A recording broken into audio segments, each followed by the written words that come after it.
ক্ষুধার কষ্ট অনুভবের মাধ্যমে সমাজের অভাবী মানুষদের প্রতি দয়া ও সহমর্মিতা। অটোফেসি শরীরের এমন একটি প্রাকৃতিক প্রক্রিয়া অসুস্থ, মৃত, ক্যান্সার সৃষ্টিকারী কোষগুলোকে খেয়ে ধ্বংস করে।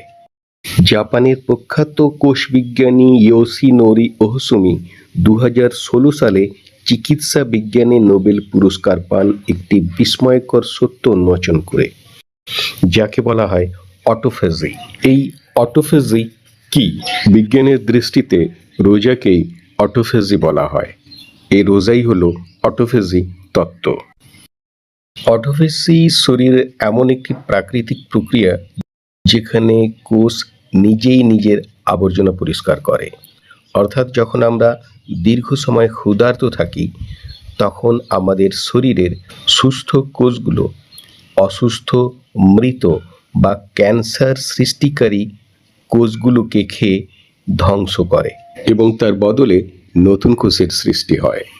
ইয়োশিনোরি ওহসুমি প্রমাণ করেছেন যে বছরে অত্যন্ত 15 থেকে 20 দিন টানা 10 থেকে 15 ঘন্টা উপবাস করলে শরীরের এই অটোফেজি প্রক্রিয়া সক্রিয় হয়, যা শরীরকে প্রাকৃতিকভাবে ক্যান্সার, ডায়াবেটিস এবং আলঝেইমারের মতো রোগ থেকে রক্ষা করে। রমজান মাস কেবল উপবাসের নাম নয়, এটি শরীর ও মনকে নতুন করে ঝালিয়ে নেওয়ার একটি ঐশ্বরিক সুযোগ। আধুনিক বিজ্ঞানও এখন স্বীকার করেছে যে রোজায় রয়েছে অসামান্য স্বাস্থ্যগত গুণাবলী। সারাদিন না খেয়ে থাকার ফলে শরীরের ভেতরে বিষাক্ত টক্সিনগুলো বের হয়ে যায়, যা অঙ্গ প্রত্যঙ্গকে সতেজ করে।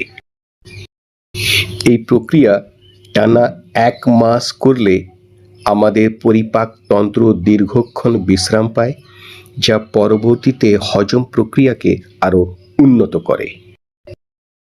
আমি আর একটা কথা মনে করিয়ে দিই, এই উপবাস বা রোজা কিন্তু আদি যুগ থেকেই রয়েছে, কিন্তু প্রথমে এটা সপ্তাহে 1 দিন বা মাসে 2-3 দিন এমনই করা হতো। কিন্তু যখন ইসলামিক সিস্টেম শুরু হলো, তখন সৃষ্টিকর্তা 1 দিনের বদলে বা 3-4 দিনের বদলে পুরো 30 দিনের গিফট হিসেবে মানব জাতিকে দিলেন। কারণ সপ্তাহে 1 দিন বা মাসে 4 দিন করলে সেই উপকার শরীরের আসে না, যা টানা 30 দিন করলে উপবাস শরীরের উপকারে আসে। টানা 30 দিন রোজা বা উপবাস করলে মানুষের শরীরের অতিরিক্ত মেদ ঝরাতে এবং কোলেস্টেরল নিয়ন্ত্রণ রাখতে খুব সাহায্য করে। এছাড়া উচ্চ রক্তচাপ কমাতে এবং রক্তে শর্করার মাত্রা নিয়ন্ত্রণ রাখতে রোজা বেশ কার্যকর ভূমিকা রাখে। গবেষণায় এও দেখা গেছে রোজা রাখলে মস্তিষ্কের নিউরোট্রফিক ফ্যাক্টর বৃদ্ধি পায়, যা স্মৃতিশক্তি ও মানসিক স্বাস্থ্যের খুব উন্নতি ঘটায়। রোজার দ্বারা আমাদের ইচ্ছা ও আবেগকে নিয়ন্ত্রণ করতে শেখায়। ক্ষুধার কষ্ট অনুভবের মাধ্যমে সমাজের অভাবী মানুষদের প্রতি দয়া ও সহমর্মিতা সৃষ্টি হয়।